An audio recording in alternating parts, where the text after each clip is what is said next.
Welcome in.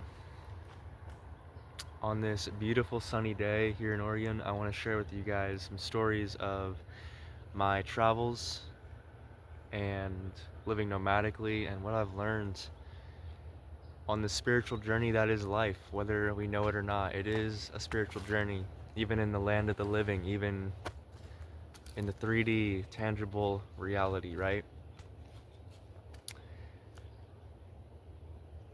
I've been to, I'd say, close to 2 dozen different states here in the US, across state lines. I've been to maybe a handful of different countries in the world. And what I've learned, the biggest takeaway, being about people, really, not about the place, but about the people within that place, and understanding that perspective is everything. Understanding that people have different perspectives, that people have different experiences, that people have different standards and ways of living. You cross one state line, and the way of living and the norms and the laws even change so drastically, or at least can change so drastically. And then you look at the outer reaches of the world, really, and then it gets even more, not complex, but nuanced. It's more gray, and life is so much of a gray. Life is so gray, and people love to think in terms of black and white. And I myself was one to see the world through that lens for a time until I really did start traveling and really did start seeing that on one end there are certain black and white facts of the matter type of experiences, right? Or like truths about life. But on the other end, most of it is a gray and is messy and is subtle and is hard to understand, which is, I think, really why we find it as human beings to categorize and to label things so hastily, so easily, so adamantly, right? Because otherwise we are in this state of unknown and we don't understand exactly what something means or who someone is, right? And when we can box that in as quick as possible, it helps us feel there is a sense of stability within our own lives, right? So it's funny how we think about people that categorize someone or have an ideology or have a certain predisposition or way of seeing life, right? And maybe to us, we see that as a bad thing or as an ignorant way of looking at things or as this or that. And not saying that's not the case, but saying that there's so much more to that person. There's so much more to their story. There's so much more to what led them to becoming that way or thinking that way or seeing life through that lens, right? So, what I'm getting at here with bringing this up is that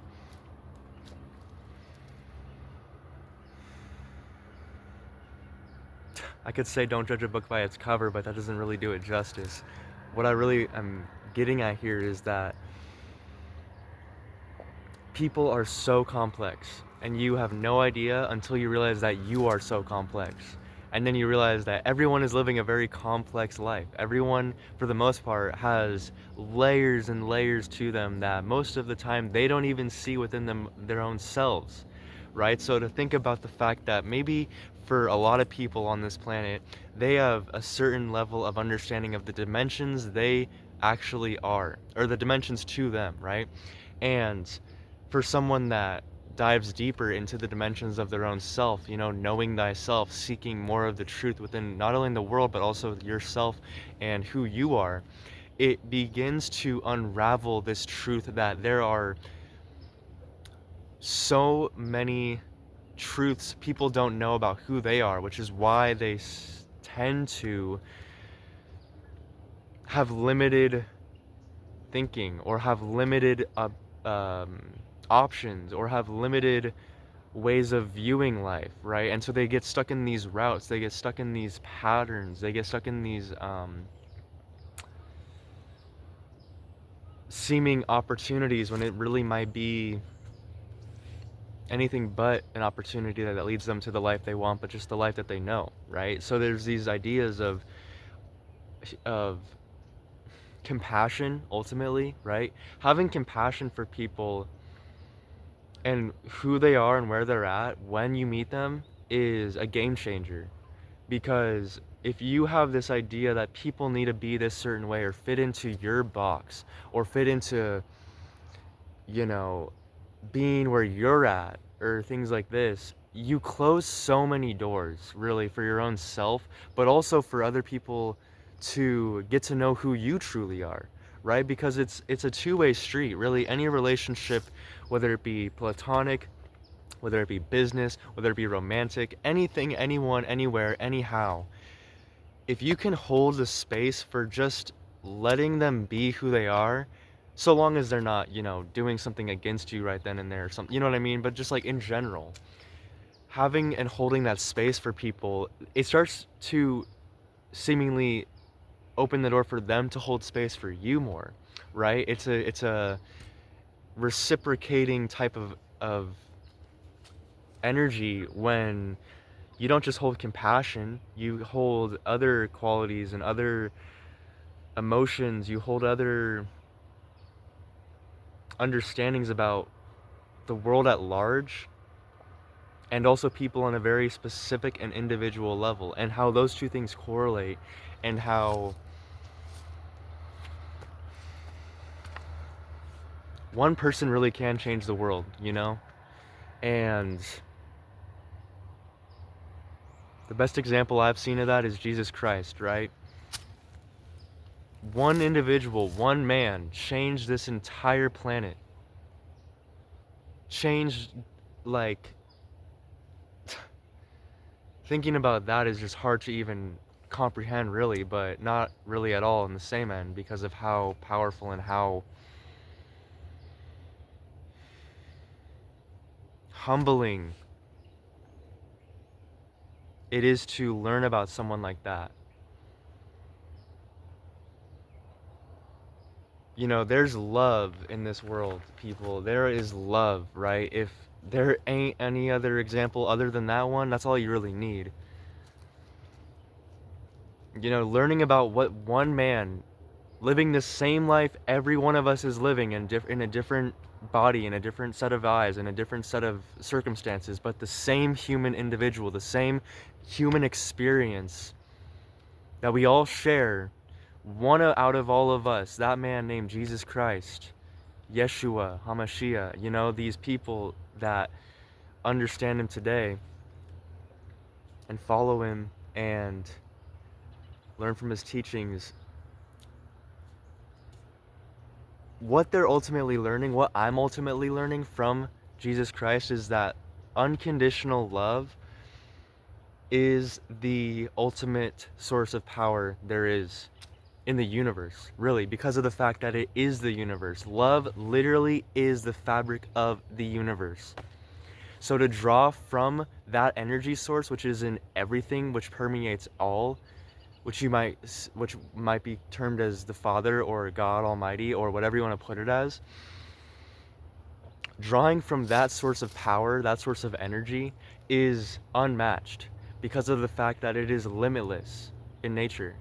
Because of the fact that when you look at the other side of the opposite of love, which being fear,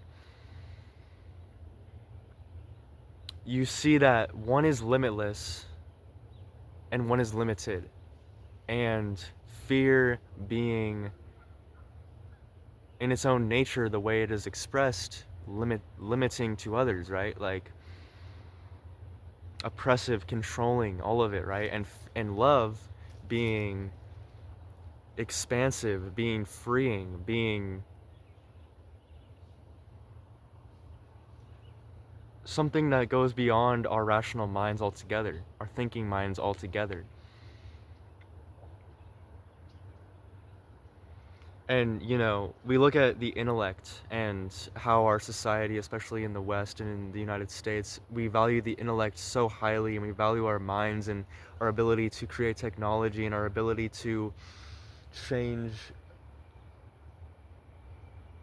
the world through our minds, but really it's through the heart that we change people's lives. It's really through our acts of kindness, our acts of generosity, our acts of compassion, like Jesus did, to embody and to follow and to express that through us as he did, is really the ultimate act of faith. Because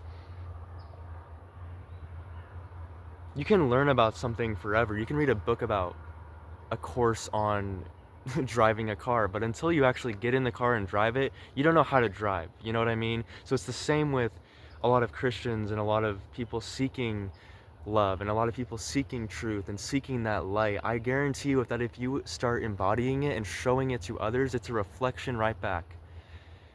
You know, it's a mirror. The universe is a direct mirror of what you embody being shown back to you. And it's hard to accept that truth, because a lot of the time we get these things that happen to us in our life that are out of our control, and we have to carry the burden of that weight, right? Whether it's trauma or sadness or depression or family conditioning or religious conditioning or whatever it is that is stifling or suppressing or numbing or wanting us to be numb to.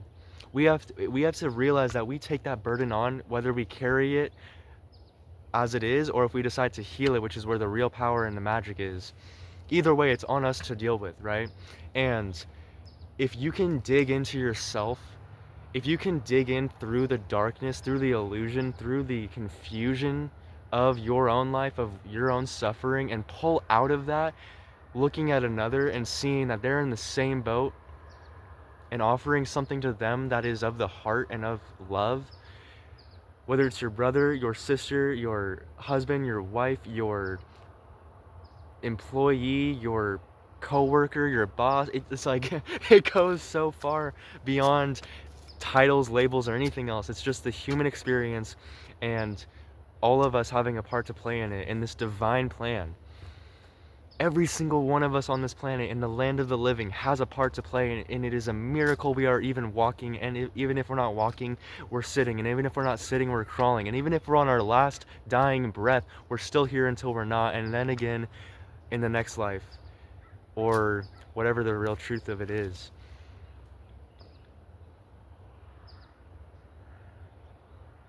You know, I've almost been on my last breath at this point, almost up to needing more fingers to count on this hand, because that's where it's really at for me. And the closer I've gotten to the next chapter, the